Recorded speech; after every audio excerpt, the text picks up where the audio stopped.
Salut à tous, bienvenue sur Hashtag Protestant 2.0, c'est vendredi le 17 avril et on se retrouve ce matin pour partager l'évangile de Jean au chapitre 21. On est au moment où Jésus le ressuscité apparaît notamment à ses amis les disciples, réunis ensemble pour partager un repas. Et il va s'adresser à Pierre en quelques mots. Il va lui dire à partir du verset 15, justement, « Simon, fils de Jean, m'aimes-tu plus que tout ceci ?» « Oui, Seigneur, répondit-il, tu sais que je t'aime. » Jésus lui dit « Prends soin de mes agneaux. » Puis il lui demanda une deuxième fois « Simon, fils de Jean, m'aimes-tu » ?« Oui, Seigneur, répondit-il, tu sais que je t'aime. » Jésus lui dit « Prends soin de mes brebis. » Puis il lui demanda une troisième fois « Simon, fils de Jean, m'aimes-tu » Pierre fut attristé de ce que Jésus lui avait demandé pour la troisième fois « M'aimes-tu » Et il lui répondit « Seigneur, tu sais tout, tu sais que je t'aime. » Jésus lui dit « Prends soin de mes brebis. » Et puis Pierre se retourne et voit derrière eux le disciple que Jésus aimait, celui qui s'était penché vers Jésus pendant le repas et qui lui avait demandé d'ailleurs « Seigneur, qui est celui qui va te trahir ?»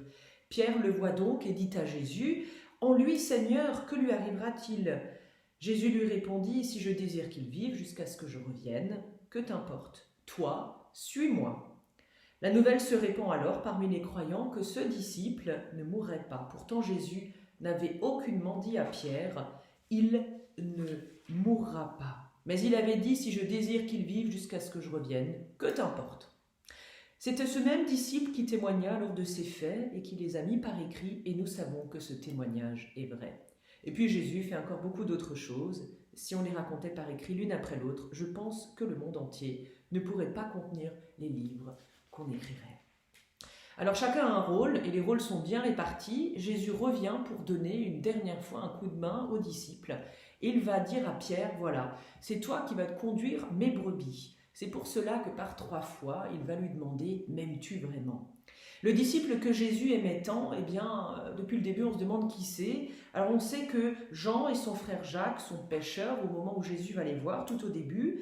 Ils sont des garçons impétueux, un peu ambitieux, et parmi les 12 disciples, Jean, Jacques et Pierre, Simon-Pierre, forment un sacré trio qui va accompagner Jésus dans tous les moments importants de son ministère. Après la résurrection, ces 3 hommes, ces 3 disciples, seront présents jusqu'à l'ascension de Jésus. Jean, on pense alors qu'il est probablement cet autre disciple bien-aimé, celui que Jésus aimait tant, celui qui sera au pied de la croix avec Marie, la mère de Jésus, et dont Jésus d'ailleurs, dans une de ses dernières paroles, lui demandera de prendre soin d'elle et qu'elle prenne soin de lui comme son fils. On attribue donc à Jean ce 4e évangile, et puis on sait que lui a gardé confiance jusqu'au bout, ce disciple que Jésus aimait.